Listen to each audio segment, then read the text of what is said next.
Have you ever wondered why we sometimes do things we know are bad for us? It's a question we've all probably asked ourselves. Well, today we're going to dive into a really powerful theory that tries to get to the bottom of that exact kind of impulsive, self-destructive behavior.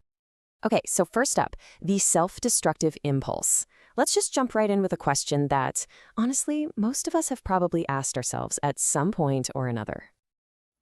Why do we keep doing things that we know are going to hurt us down the road? It's this classic human puzzle, right?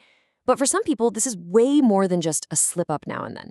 It becomes this powerful, repeating pattern that can seriously take over their lives. So let's dig into the conditions where this struggle gets taken to a whole other level. So what are we talking about here? An impulse control disorder. Basically, it's when you repeatedly can't resist a certain urge.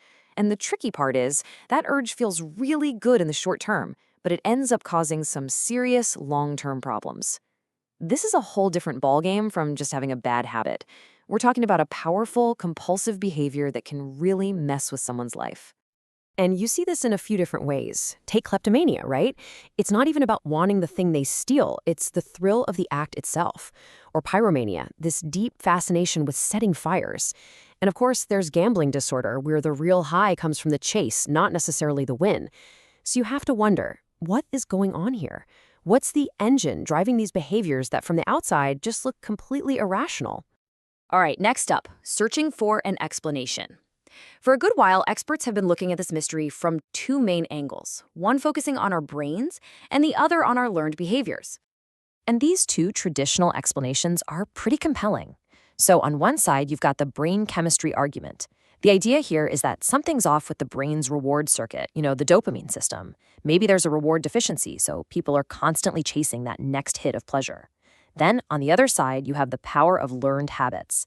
This is all about positive reinforcement. You pull the lever on a slot machine, you win, it feels great, and that win trains your brain to do it again and again. But here's the thing. Those explanations are great, but they feel, incomplete, don't they? So what if the real driver isn't just about brain chemistry or a simple reward? What if it's actually about the memory of a feeling? Now that question opens up a whole new way of looking at this. And that brings us to our main event, the feeling state theory. Let's dive into the work of a psychologist named Robert Miller, who really tried to build a more complete picture of what's going on. Okay, so Miller's big idea back in 2010 was this. He proposed that these impulse control disorders are caused by a powerful link between positive feelings and a specific behavior. He called this link a feeling state, which is basically a kind of state-dependent memory. So what in the world is a feeling state? Think of it like this. A feeling state isn't just a memory of an event, like a picture in your mind. It's the whole shebang. It's a full body memory that includes all the sensations, the emotions, the thoughts, even the physical stuff like your heart racing.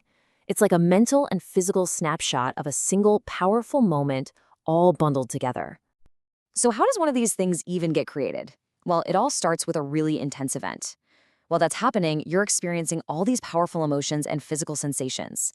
And here's the crucial part. Your brain literally fuses the memory of the event with those feelings.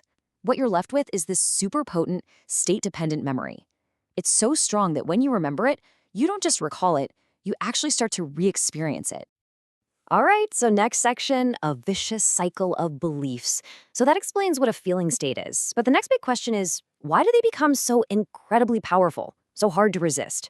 Well, the theory suggests it all comes down to how we feel about ourselves. And this is really the core of it. Miller's argument is that if you're walking around with this underlying negative belief about yourself, that intense, positive feeling state isn't just a fun little high. No, it becomes a desperate escape. And that right there is what creates this incredibly powerful, vicious cycle of behavior. This table lays out the trap perfectly. Just look at the cycle.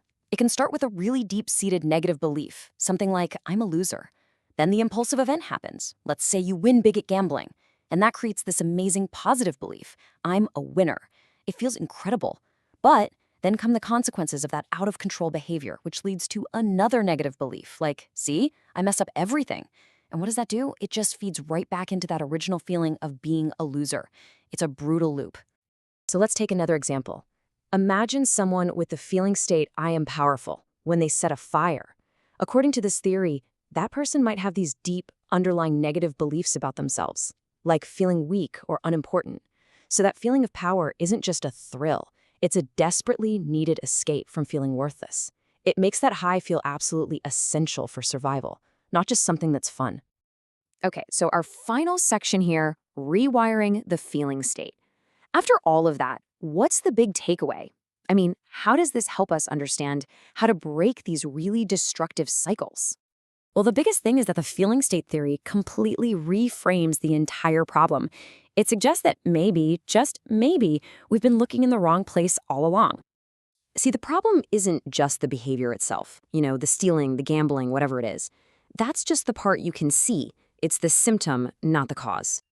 The real problem, the thing lurking under the surface, is that powerful feeling state that's attached to the behavior. It's that deep neurological wire connecting an action to an incredible feeling. And once you realize that, it completely changes how you might go about helping someone.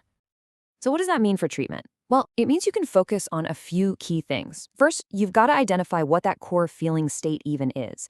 Is it I'm a winner? Is it I'm powerful? Then the therapy can work on actually unlinking the behavior from that intense feeling.